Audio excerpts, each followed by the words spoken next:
അതില്ലാതിരിക്കണമെങ്കിൽ അതിന്റെ അടുത്ത ഭാഗത്തിൽ കിളികളെ അഞ്ചുമരിഞ്ഞു കീഴ്മറിക്കും തിരുവുരുവേന്തി അകം വിളങ്ങിടയാണ്. അതിന് പണിയുണ്ട്. ഒളി, ശബ്ദം, ഇതെല്ലാം പ്രാചീന പദമാണ്. ഇത് ഗുരുദേവന് വളരെ ലാഘവത്തോടെയാണ് വഴങ്ങുന്നത്. അതുകൊണ്ട് വായിക്കുമ്പോൾ നമുക്ക് ശബ്ദം എന്നൊക്കെ പറഞ്ഞാൽ മനസ്സിലാവും. ഒളി എന്ന് പറഞ്ഞാൽ ഒളി മുതലാം പഴം അഞ്ചുമുണ്ട്, അഞ്ചു ഉണ്ട്, ഉണ്ണുക, കഴിക്കുക, ആഹരിക്കുക. ആഹ്രിയന്ത ഇത്യാഹാര. എന്തുമാത്രം ശബ്ദങ്ങളാണ് നമ്മൾ ആഹരിക്കുന്നത്, എന്തുമാതിരി ശബ്ദങ്ങളാണ് നമ്മൾ പുറത്തേക്ക് വിടുന്നത്. ഓരോ ശബ്ദവീചിയും പോകുമ്പോ അതിന് ഉടമയുടെ മനസ്സുകൂടി പോകുമോ? ചോദ്യം മനസ്സിലായില്ല. ഓരോ ശബ്ദത്തോടൊപ്പം മനസ്സ് സഞ്ചരിക്കുവോ? ഇല്ല. ഒരു ശബ്ദം പുറത്തേക്ക് വിടുമ്പോ ആ ശബ്ദത്തിൽ ശബ്ദത്തെക്കാൾ സൂക്ഷ്മമായ മനസ്സ് നിഹിതമായിരിക്കുമോ? ഇരിക്കുമോ? ഇരിക്കും. അങ്ങനെയാണെങ്കിൽ ഇതുവരെ വിട്ട ശബ്ദങ്ങളൊന്ന് ആലോചിച്ചു. അതെത്ര ഇതിഹാസങ്ങളെ തകർത്തുക, എത്രയെത്ര സംഭവങ്ങളെ നശിപ്പിച്ചുക.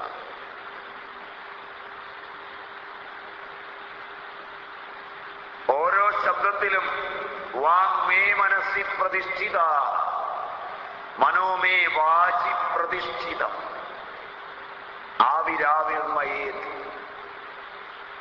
വേദസ്യ ആണിസ്ത ശ്രുതം മേമ പ്രഹാസീഹി അനേനാധിതേനാൻ അഹോരാത്രൻ സന്തതാമി ഹൃദം വദിഷ്യാമി സത്യം വദിഷ്യാമി തന്മാമവതു തദ്വക്താരമവതു അവതു വക്താരം അവതു മാം അവതു വക്താരം. ശബ്ദം അരക്ഷകനായ ശബ്ദം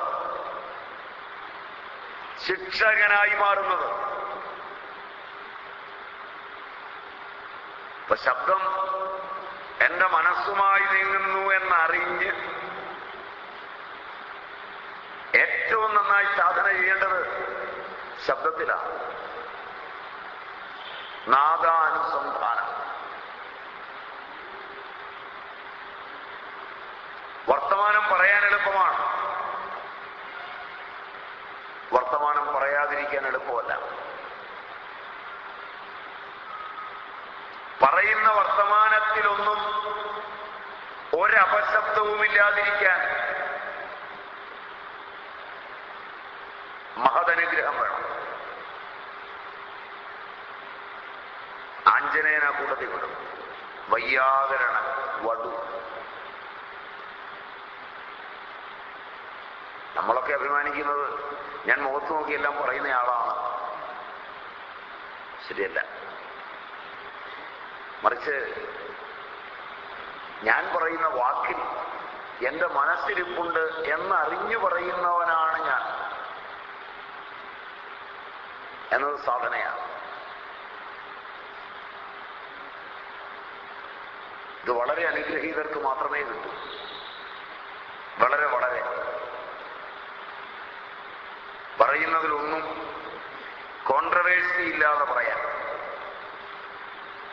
അത് അത്യപൂർവമേ പറ്റും.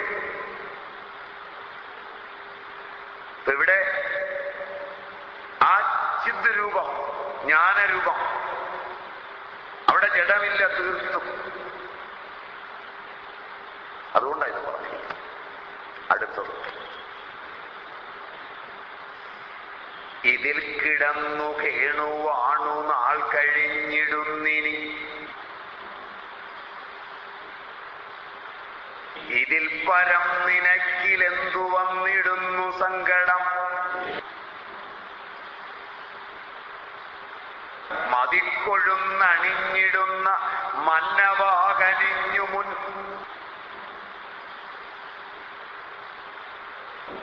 കനിഞ്ഞു മുൻമതിക്കുടം കവിഞ്ഞു വായുമാറു ചൂടിയാടു നീ. ഇതിൽ കിടന്നു കേണുവാണു നാൾ കഴിഞ്ഞിടുന്നിനിക്ക്, ഇതിൽ പരം നിനക്കിലെന്തു വന്നിടുന്നു സങ്കടം. മതിക്കൊഴുന്നണിഞ്ഞിടുന്ന മന്നവ കനിഞ്ഞു മുൻ, മതിക്കുടം കവിഞ്ഞു വായുമാറു ചൂടിയാടു നീ. ഗംഭീരായിട്ട് കൊണ്ടെന്ന് അവസാനിപ്പിക്കാൻ പാകത്തിന് ഗംഭീരായിട്ട് പറയാം. ഇതിൽ കിടന്ന് ഇതമെന്നറിയുന്ന ജഗത്തിലാണ്ട് കേണുവാണ് നിലവിളിച്ച് ജീവിച്ച്. ഏത് ജീവിതം എടുത്താലും നിലവിളികളെ കേൾക്കാം. എന്തെല്ലാം അവസ്ഥയിലെത്തിയാലും മതിയെന്നൊരു വാക്ക് പ്രയാസമാണ്. ലോകത്ത് ഏതെല്ലാം സ്ഥാനത്തിരിക്കുന്നവരെ ഇന്റർവ്യൂ ചെയ്തിട്ട് ചോദിക്കുക, ഇതുകൊണ്ടൊക്കെ മതിയായോ? ഒരു +1 ചാൻസ് കിടക്കുന്നു അല്ലേ? ലേലം കളിച്ചിട്ടുണ്ടോ? ഇല്ല. ലേലത്തിന് കളിച്ചിട്ടുണ്ടോ? ഇല്ല. ഈ ചീട്ടുകളിയിൽ ഏർപ്പെടും. പഴയ ഒരു അമ്മയൊക്കെ കളിച്ചിട്ടുണ്ടാകും. ഒരു +1 വിളിക്കുള്ള ചാൻസ് കിടക്കും. സോ ജീവിതത്തിന്റെ ഏത് സുഖമെടുത്താലും ഒരു +1 ചാൻസ് ഉണ്ട്. സോ അതുകൊണ്ട് അത് അനന്തമാണ്, ഇൻഫിനിറ്റ്.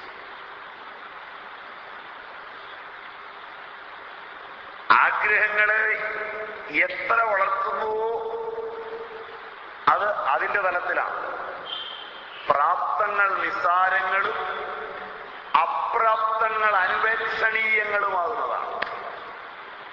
അതാണ് ഇതിന്റെ ലോകം. ആഗ്രഹത്തെ അല്പമൊന്ന് മേച്ചാൽ പ്രാപ്തം അപ്രാപ്തമെന്ന 2 ബിന്ദുക്കളുണ്ട്. പദങ്ങൾ മനസ്സിലായി കാണുകയില്ല. പ്രാപ്തം അപ്രാപ്തം, കിട്ടിയത് കിട്ടാത്തത്. അത് ചിലർക്കറിയാം. ചിലർ ഈ കളി നല്ലപോലെ കളിക്കും. 2 സാധനം എടുത്തു വെച്ച് ഇങ്ങനെ കാണിക്കും. ഇതിങ്ങി ഒന്നാമതെന്ന് പറയും, അതങ്ങ് കൊടുക്കും. കൊടുത്തിട്ട് നമ്മൾ വെറുതെ ഒന്നിരുന്നാൽ മതി. അവൻ കുറച്ച് കഴിയുമ്പോൾ പറയും മറ്റൊന്ന് കാണിച്ച് നോക്കട്ടെ. കാരണം അവന് ലാഘവത്തോടെ കിട്ടിയതിന് വാല്യൂ ഉണ്ടാവില്ല. അപ്പൊ അതിങ്ങി മേടിച്ചിട്ട് കൊടുക്കുക. സ്വല്പം കഴിയുമ്പോൾ അവൻ പറയും മറ്റൊന്നും തന്നെ നോക്കട്ടെ. ഇതാണ് ഞാനും നിങ്ങൾ. ലോകത്തിലെ ഏത് വ്യക്തിയെ എടുത്താലും ഇതിൽ എക്സെപ്ഷൻ ഉണ്ട്. അവനെ വിടരുത്, അവനെ പിടിച്ചാൽ മതി. അവനാളതാണ്. അവൻ നിങ്ങളുടെ മകനായാൽ അവൻ നിങ്ങൾക്ക് ഗുരുവാണ്. അവൻ നിങ്ങളുടെ അച്ഛനായാൽ അവന് നിങ്ങൾക്ക് ഗുരുവാണ്. അവൻ നിങ്ങളുടെ ബന്ധുത്വമല്ല, വീട്ടിൽ ഭിക്ഷയ്ക്ക് വന്നവനാണ്, വെറും തെണ്ടിയെ പോലാണ് ഇരിക്കുന്നതെങ്കിലും അവനും ഗുരുവാണ്. അപ്രാപ്തത്തിൽ സുഖം ആരന്വേഷിക്കുന്നുവോ അവൻ അന്ധകാരത്തിലാണ്. അവനുമായുള്ള നിങ്ങളുടെ എല്ലാ പരിചയവും ദുഃഖമാണ്.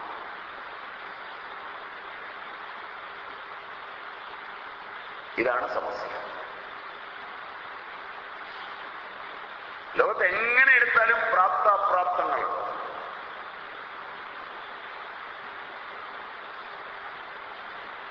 യാതൊരുവനാണോ പ്രാപ്തത്തിൽ മറവി വരുന്നത്, അപ്രാപ്തത്തിൽ ആഗ്രഹം ജനിക്കുന്നത്, അത് അജ്ഞാനം ഹേതുവായിട്ടാണ്.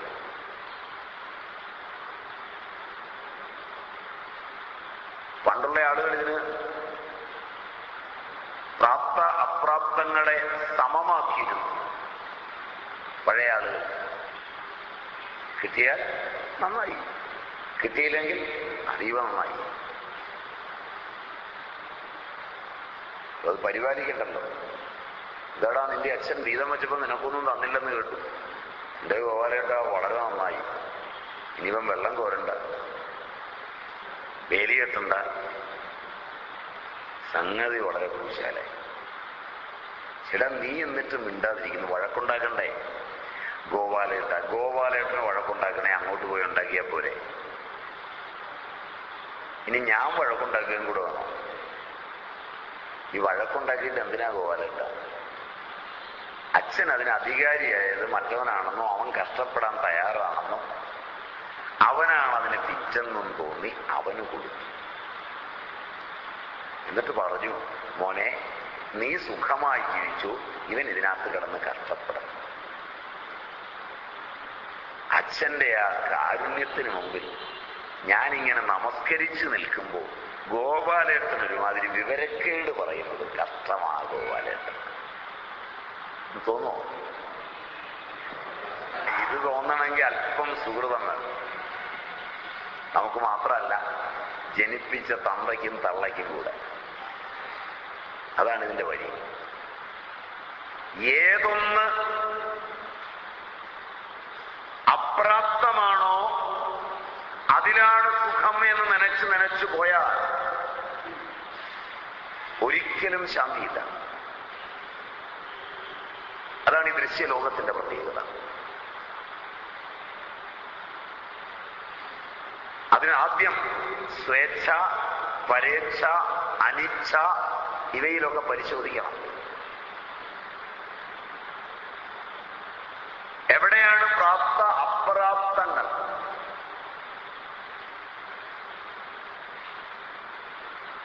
സകലതും അനിച്ഛയിൽ ചെയ്യുന്നവൻ. അങ്ങനെ ആരെങ്കിലും ചെയ്യോ? അനിച്ഛാപൂർവകം ഒരാഗ്രഹവുമില്ല, ചുമ്മാ ചെയ്യുക.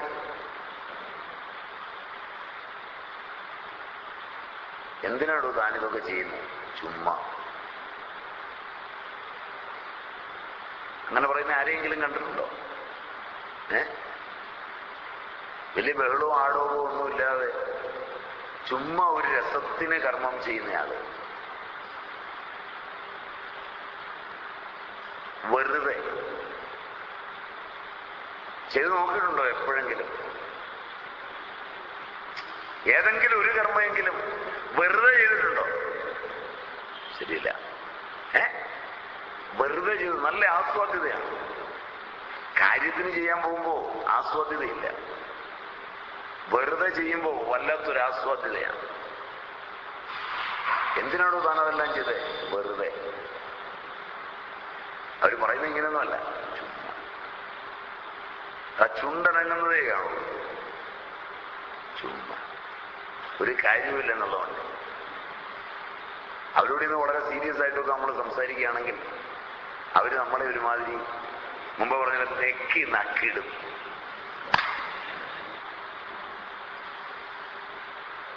അത്തരം പാർട്ടികളാണ്. അതുപോലുള്ള ആളുകളുണ്ടല്ലോ, അവർ ഒരിക്കൽ കണ്ടാൽ മതി, ഒറ്റ കാഴ്ചയിൽ നമ്മൾ തീർന്നത്. അപ്പൊ അങ്ങനെയുള്ള യാതൊന്നിനുമല്ലാതെ അനിച്ഛയിൽ ജീവിക്കുക. ചിലരുണ്ട് പരേച്ഛയിൽ ജീവിക്കും. സ്വന്തം ഇച്ഛയൊന്നുമില്ല, അവിടുത്തെ ഇഷ്ടം, ഭഗവൻ അവിടുത്തെ ഇഷ്ടം, അങ്ങനെ ജീവിക്കും. വേറെ ചിലരുണ്ട് സ്വേച്ഛയിൽ ജീവിക്കും, സ്വന്തം ഇഷ്ടം. ഇങ്ങനെ പല തരവും. അതിന്റെ ഇടയിൽ ഒരുപാട് തരങ്ങളുണ്ട്. ഈ മൂന്നെണ്ണേ ഉള്ളൂ എന്ന് വിചാരിക്കരുത്. ഈ രണ്ടിനും ഇടയിൽ കുറെ തലങ്ങളുണ്ട്. ഇത് കൂടിയും കുറഞ്ഞു ഒരുപാട് പെർമ്യൂട്ടേഷൻ, കോമ്പിനേഷൻ. അതിനകത്ത് പ്രാപ്തവും അപ്രാപ്തവുമുണ്ട്. ചിലര് പ്രാപിച്ചാൽ അവരറിയില്ല എന്ന് പറഞ്ഞാൽ, ചിലർക്ക് ചിലത് കൈ കിട്ടിയാൽ അവരുടെ കയ്യിൽ ഒരിക്കലും അത് അവരുടേതായിരിക്കില്ല. ചിലരുടെ കയ്യിൽ ചിലത് കിട്ടിയാൽ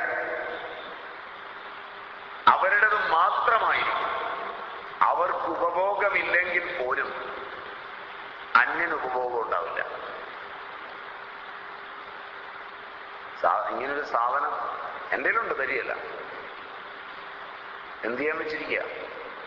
അതെനിക്ക് ആവശ്യമുണ്ടാവും, ഇപ്പൊ ഇല്ലെങ്കിൽ. മനസ്സിലായില്ല? ഇങ്ങനെയുണ്ട്. മറ്റേലുണ്ട്, എൻ്റെ കയ്യിലുണ്ട്. എന്തിനാ? നിങ്ങൾക്ക് വേണോ?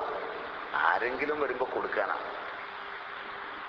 അതിന് കൃത്യമായ ഉപഭോഗമുള്ള ഒരാളെ കണ്ടെത്തുന്നത് വരെ അതവിടെ ഇരിക്കുന്നു എന്ന് മാത്രം. നിങ്ങളാണോ ആൾ? കൊണ്ടുപോകും. അപ്പൊ നിങ്ങൾ വരുമെന്ന് വെച്ച് കാത്തിരുന്നതാണ്. ഇങ്ങനെയല്ല ജന്മം. ഇങ്ങനെ പ്രാപ്തവും അപ്രാപ്തവുമായി രണ്ട് ലോകങ്ങളും. ചിലർക്ക് ഒരു വസ്തു കയ്യിലേക്ക് കിട്ടുന്ന വരെ അതിൽ ത്രില്ലുള്ളൂ. മനസ്സിലായില്ല? കിട്ടിക്കഴിഞ്ഞാൽ പിന്നെ അവർക്ക്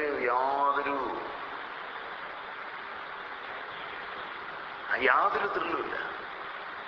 ഇന്നത് മേടിച്ചുകൊണ്ടിരണം, കളിപ്പാട്ടം ഇന്നത് വേണം, വഴക്കുണ്ടാക്കും. അത് കുട്ടിക്കാലത്ത് നോക്കിയാൽ അറിയാം. ഇപ്പൊ അത് കിട്ടണം. മോനെ, അത് 1000 രൂപയാണ്, ഇപ്പൊ അച്ഛൻ്റെ കയ്യിലില്ല. അതൊന്നും പറഞ്ഞിട്ട് കാര്യമില്ല. ആ കളിപ്പാട്ടവും കൊണ്ട് വരുന്നെങ്കിൽ ഇങ്ങ് വന്നാൽ മതി, അല്ല അച്ഛൻ ഇങ്ങ് വരണ്ട. ഇയാൾ പോയി കളിപ്പാട്ടം മേടിച്ചുകൊണ്ടെന്ന് കയ്യിലേക്ക് കൊടുത്തു കഴിഞ്ഞാൽ അവൻ കളിക്കുകയൊന്നുമല്ല. അതെടുത്ത് വെച്ചിട്ട് തല്ലി പൊട്ടിച്ച് 4 കഷ്ണമാക്കി 4 പേരിലേക്ക് എറിഞ്ഞു. അതിന്റെ കളിയും ചിരിയും ഒന്നും അവന് താല്പര്യമില്ല. പ്രാപ്തമായി കഴിഞ്ഞാൽ പിന്നെ താല്പര്യമില്ല. വീട്, ഭാര്യ, ഭർത്താവ്, ധനം, സുഖഭോഗ വസ്തുക്കൾ എന്ന് വേണ്ട ഈ സാധനങ്ങളെല്ലാം നിങ്ങൾ മേടിച്ച് കയ്യിലെത്തിക്കഴിഞ്ഞാൽ ഇതിലൊന്നുപോലും നിങ്ങൾക്ക് പിന്നെ താല്പര്യമില്ല. ശരിയാണോ എന്ന് ആലോചിച്ചു? ഇത് അപ്രാപ്തമായിരിക്കുമ്പോൾ വല്ലാത്ത താല്പര്യമാണ്. നിങ്ങൾ ഏതും നോക്കിയാൽ മതി. ഷോറൂമിലിരിക്കുമ്പോൾ ഒരു വസ്തു കണ്ടാൽ അത് മേടിക്കാൻ എന്തൊരു ത്വരയാണ്. എത്ര പണമാണ് മുടക്കുന്നത്, എത്ര പ്രാവശ്യം അവിടെ കയറി ചെന്ന് വില ചോദിക്കുന്നത്. അത് മേടിച്ച് വീട്ടിൽ കൊണ്ടുവന്ന് കഴിഞ്ഞാൽ നിങ്ങളുടെ വാഹനമൊക്കെ നോക്കിയാൽ മതി, താഴെ കിടപ്പുണ്ട് നിരന്ന്. അത് കണ്ടാൽ നിങ്ങൾ തന്നെ കുളിച്ചിട്ടുണ്ടോ എന്ന് സംശയം തോന്നും. മറിച്ച് ആദ്യം പ്രാപിക്കുന്ന ആദ്യ ദിവസം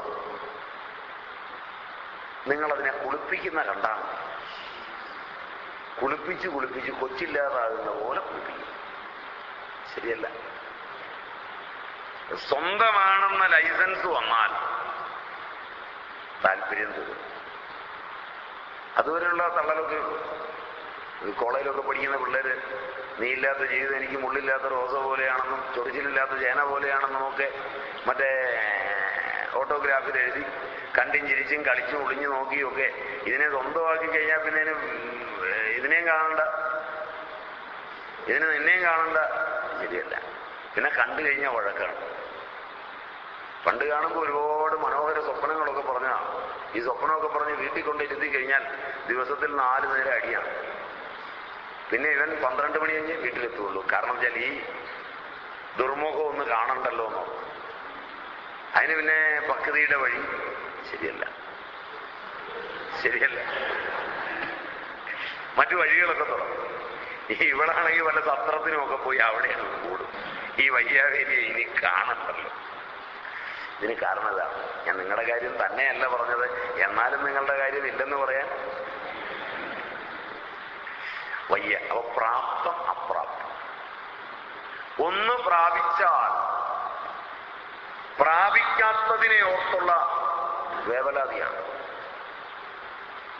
അപ്രാപ്തത്തിലാണ് മനുഷ്യന്റെ സുഖം. അതാണ് ഈ ലോകം. അങ്ങനെയുള്ള ഈ ലോകത്തില് കേഴാനല്ലാതെ എപ്പോഴാ സമയം? വസ്ത്രം മേ കാഞ്ചനം മേ മേ മേ കുർവാണ കാലവൃഗോ ഹന്തി പുരുഷാജം എന്ന് ഭർത്തൃഹരിയോ മറ്റു പറയും. മേ മേ എന്ന് കരയുന്ന ആരാ? ആട്. ആരാണ്? വസ്ത്രമ്മേ കാഞ്ചനമ്മേ. ഭർത്തൃദേവി കൊള്ളാം അല്ലേ? ഈ ആടാ കരയുന്നത്. വസ്ത്രമ്മേ കാഞ്ചനമ്മേ മേ മേ കുർവാണം. ഇങ്ങനെ മേ മേ എന്ന് കരഞ്ഞുകൊണ്ടിരിക്കുകയാണ്. അതിനിടയില് കാലമാകുന്ന കടുവ ഈ പുരുഷനാകുന്ന ആടിനെ അങ്ങ് തിന്നും ഈ കരച്ചിലിനിടയിൽ. അപ്പൊ ഈ കരച്ചിലായി ലോകം. അതാണ് ഇതിൽ കിടന്ന്, ഈ ലോകത്തിൽ കിടന്ന് കേണുവാണ് കരഞ്ഞ് കരഞ്ഞ്. എന്നെങ്കിലും കരച്ചിൽ തരുമോ? ഒട്ടേറെ പരിദേവനങ്ങളാണ്. പ്രൗഢം ഫണ്ട്, ഗ്രാറ്റുവിറ്റി, ശമ്പളം, കിമ്പളം, പെൻഷൻ, ആ പെൻഷൻ തടഞ്ഞു വെച്ച പേപ്പറുകള് അല്ലേ, ഭാര്യ, പിള്ളേര്, ആശ്രമം, സന്യാസം എന്ന് വേണ്ട ഏത് ചെന്നാലും കരഞ്ഞില്ല. ഇപ്പൊ കൂടുതൽ കരയുന്നത് ഞങ്ങൾ താങ്ങുന്നവരാണ്.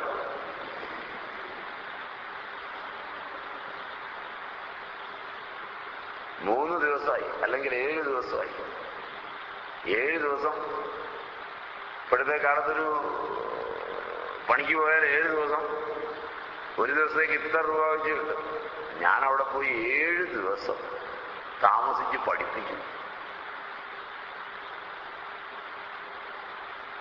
അവസാനം നമ്മൾ ദക്ഷിണ ഇത്രയാ.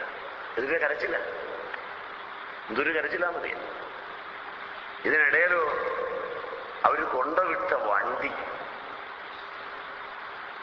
ഒരു വൃത്തിയുള്ളതായിരുന്നു, സ്റ്റാൻഡേർഡിന് ചേർന്നിരുന്നില്ല.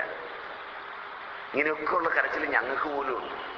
ഞങ്ങൾ കരയുന്നു എന്ന് പറഞ്ഞാൽ പിന്നെ നിങ്ങളുടെ കാര്യം പറയണ്ടെന്നാണ്. അതുകൊണ്ട് ഞങ്ങൾ കരയുന്നവരാണെന്നെടുത്ത് ചിരിക്കുകയൊന്നും വേണ്ട. കാരണം അപ്പം കോലെ കുത്തിവെച്ചാൽ കോലെലി തിന്നു എന്ന് പറഞ്ഞാൽ അപ്പത്തിന്റെ കാര്യം പറയാനില്ലെന്ന ദണ്ഡാഭൂപന്യായം. സർവസംഘ പരിത്യാഗികളുടെ കാര്യം ഇതാണെങ്കിൽ പിന്നെ ബാക്കിയുള്ളവന്റെ കാര്യം പറയണോന്ന് ആലോചിച്ചോണം. അത്ര കഷ്ടമാണ്. അങ്ങനെ കേണുവാഴുകയാണ്. അപ്പൊ ഇതിൽ കിടന്ന ഇത് എന്ന് പറയുന്ന ഈ ലോകത്തിൽ, ഇതം ജഗത്, ആ ജഗത്തിൽ കേണുവാണ് നാൾ കഴിഞ്ഞിടുന്നിനി. കേണുവാണ് ദിവസം കഴിയാണ്. ആ എനിക്ക് ഇതിൽ പരം സദാ കരഞ്ഞ് കരഞ്ഞ് നാൾ കഴിഞ്ഞിടുന്ന, ആയുസ് നഷ്ടപ്പെട്ടുകൊണ്ടിരിക്കുന്ന എനിക്ക്, ഈ ഉള്ളവന്, എനിക്കെന്നല്ല അവിടെ പ്രയോഗം, എനിക്ക് പഴയ പ്രയോഗം. ഞാൻ പോയി, ഞാനവിടെ പോയി എന്ന് പറയുന്നത് പോയിനി, വന്നിനി, പഴയ പ്രയോഗം. ഇപ്പോഴും ഉണ്ട് ഇത് വടക്കൻ കേരളത്തിൽ. തക്കില്ല. മനോരമ വായിച്ച് ഈ ഭാഷയൊന്നും നിങ്ങൾക്കില്ല. മറ്റേ പഴയ ഭാഷയുണ്ട്, ചാരുവായ. പോയിനി, വന്നിനി, കീഞ്ഞു. കീഞ്ഞു എന്നൊന്നും കേട്ടിട്ടുണ്ടാവില്ല. ഉണ്ടോ? അവൻ കീഞ്ഞു എന്ന് പറയും. അപ്പൊ അങ്ങനെയുള്ള പ്രയോഗങ്ങളുണ്ട്. ഇത് വളരെ ചാരുവായ പ്രയോഗങ്ങളാണ് ഭാഷയിലെ.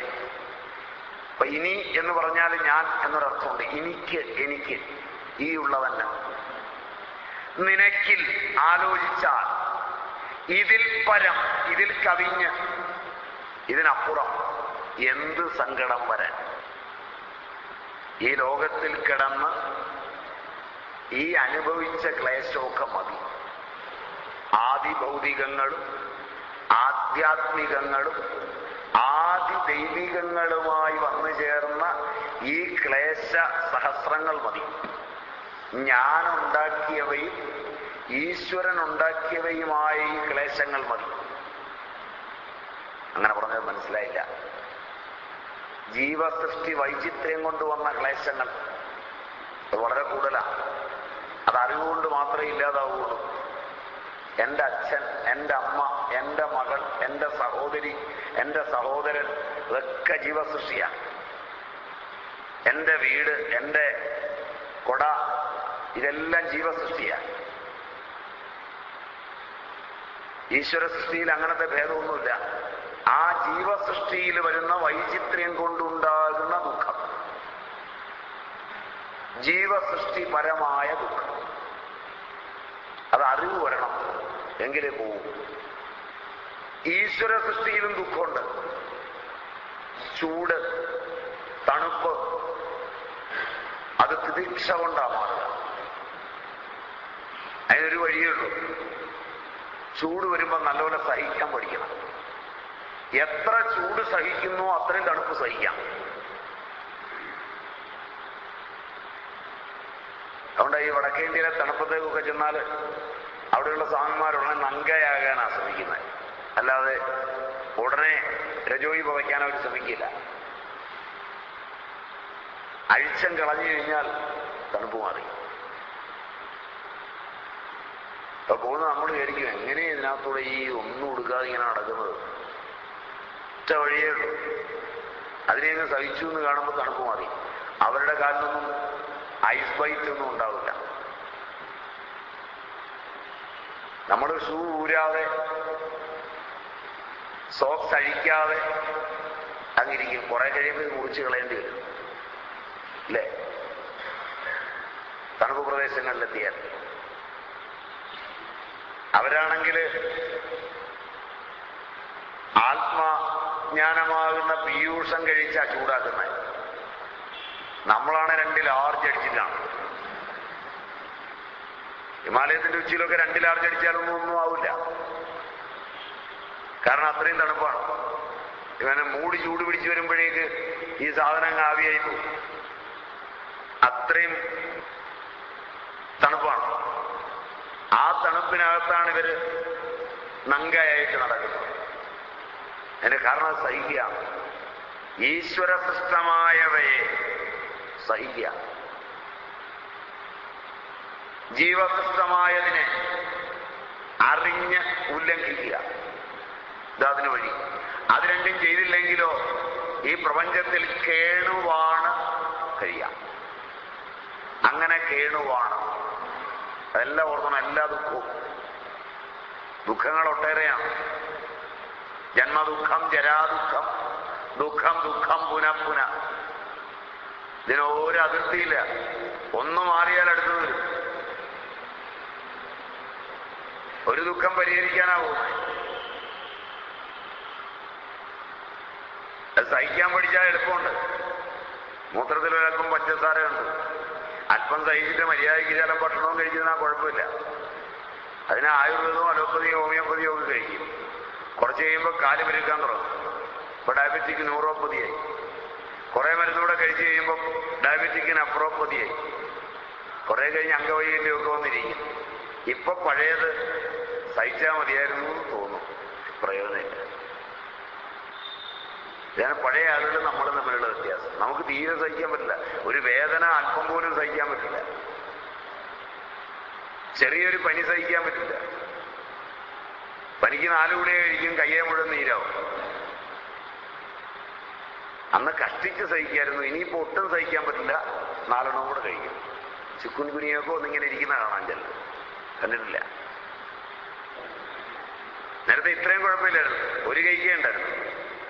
അയാൾ വന്ന് കയ്യിൽ എണ്ണയും പരത്തി തടവി തന്നപ്പോ ഇങ്ങനെ കയ്യിലും കൂടായി. അതുകൊണ്ട് എത്ര സഹിക്കുന്നുവോ അത്രയും ശക്തമാവും. അതാണ് ഈശ്വര സൃഷ്ടിയുടെ നില. എത്ര ജീവസൃഷ്ടി ഉണ്ടാക്കുന്നുവോ അത്രയും പതിക്കും. അതിന് ജീവസൃഷ്ടിയെ അറിയണം. അങ്ങനെയുള്ള ഈ ഉള്ളവന് നിനക്കിൽ ആലോചിച്ചാൽ ഇതിനേക്കാൾ വലിയ സങ്കടം എന്താ വരാൻ? ഇതൊക്കെ പോരെ? ഈ പ്രപഞ്ച ജീവിതം മതി. ഇത് ധാരാളമാണ്.